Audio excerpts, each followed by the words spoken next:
ఈ దేశ నిర్మాణం చేసినటువంటి క్రైస్తవ సమాజం, ఈ దేశ నిర్మాణం చేసినటువంటి క్రైస్తవ సమాజం కలలుగన్నటువంటి రాజ్యం స్క్రీన్ మీద మీకు కనిపిస్తా ఉంది. 1807లో abolishment of the slavery act నీ రాజు తీసుకొచ్చాడు.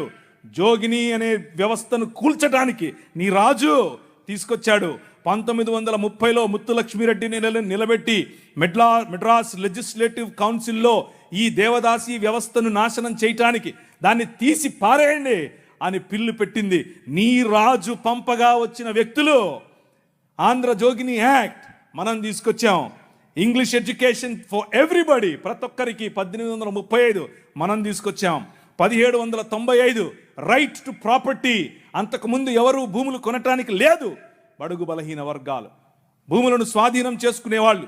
నీకేంద్ర రే మల్లిగా అనేవాళ్ళు, నువ్వెవర రే ఈరిగా అనేవాళ్ళు, నువ్వెవర రే బయటుండు, నువ్వు మా ఇంటికి రావద్దు, నీ నీడ పడద్దు అన్నారు. కానీ నీ రాజు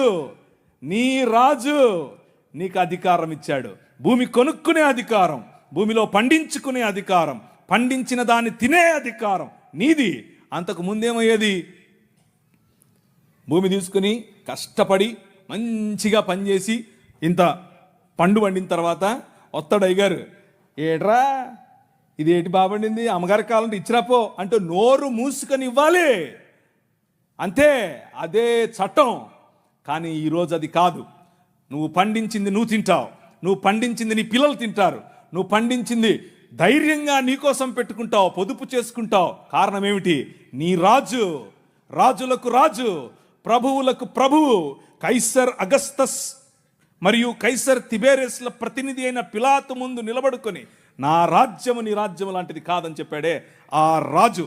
right to property, right to education, abolishing killing children, చిన్న పిల్లలను కొనుక్కొని వెళ్ళేవాళ్ళు. రాజమండ్రి ఆయన ఒకసారి రాశారు, ఈ దాన్ని ఏమంటారు, కాటన్ గారు ఆయనకు రాసినటువంటి కాటన్ గారి గురించి రాసినటువంటి ఒక పుస్తకంలో ఇలా రాసిందట.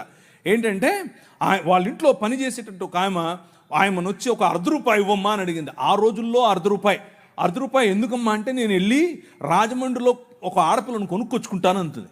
ఏంటి కొనుక్కొచ్చుకుంటావా, ఎందుకు? అది మన పరిస్థితి ఆ రోజుల్లో. పిల్లలు నమ్ముకునేటటువంటి బతుకులు, తినటానికి లేని బతుకులు, పిల్లలు నమ్ముకునేటటువంటి బతుకుల నుండి నీ రాజు, నువ్వు అమ్మటానికి వీలు లేదు, నువ్వు చంపటానికి వీలు లేదు. నిర్మాణం కట్టాలంటే పిల్లల్ని చంపరారు, ఏదైనా రోడ్డు వేయాలంటే పిల్లల్ని చంపుతారు, రక్తం పడాలంటారు. ఇలా పిల్లలను, మన పిల్లలను చంపుతూ ఉంటే